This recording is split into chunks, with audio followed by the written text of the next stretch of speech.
So every other week this time of year, I do a pretty thorough turn. Once a week I do like kind of a half-ass turn just to get the new compost in.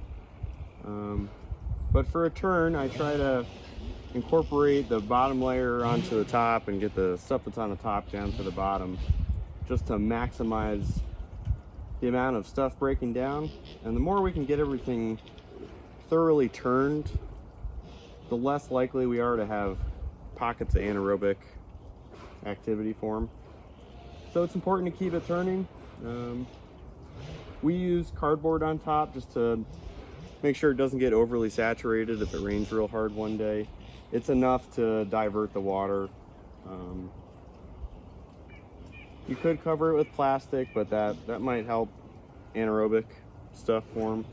So just a little bit of cardboard on top works fine for us. This end is what I did last week, so it'll still have a lot of raw bits of food in it.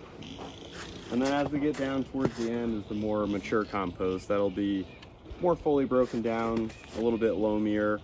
We'll probably find more worms down on that end.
Where the more mature compost is, nice and loamy, lots of earthworm or worm castings in there.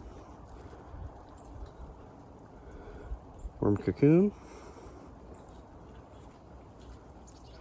holds its shape but instantly returns to fluff.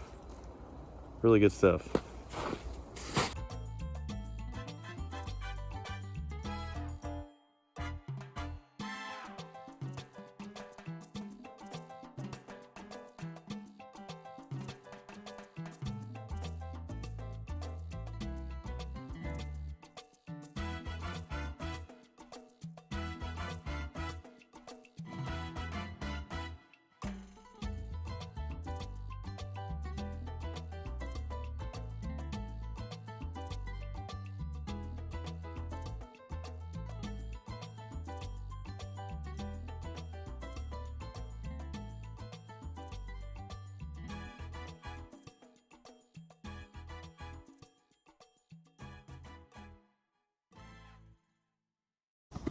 So I like to add the new stuff onto a nice, relatively mature layer of old stuff and keep layering it on with new stuff, old stuff.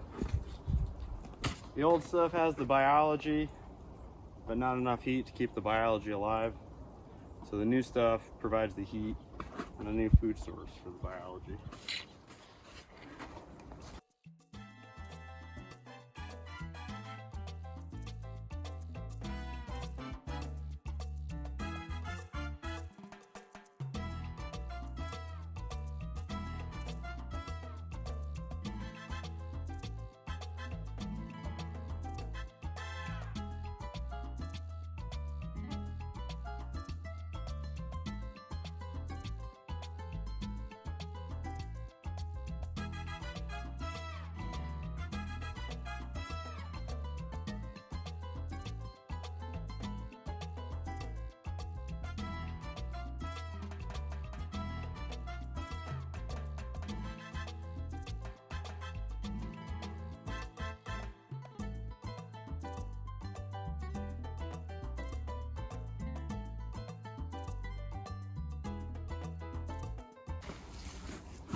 I always try to cover up the fresh stuff the best I can.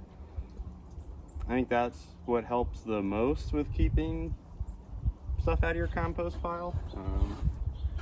A fence is imperative for the big stuff.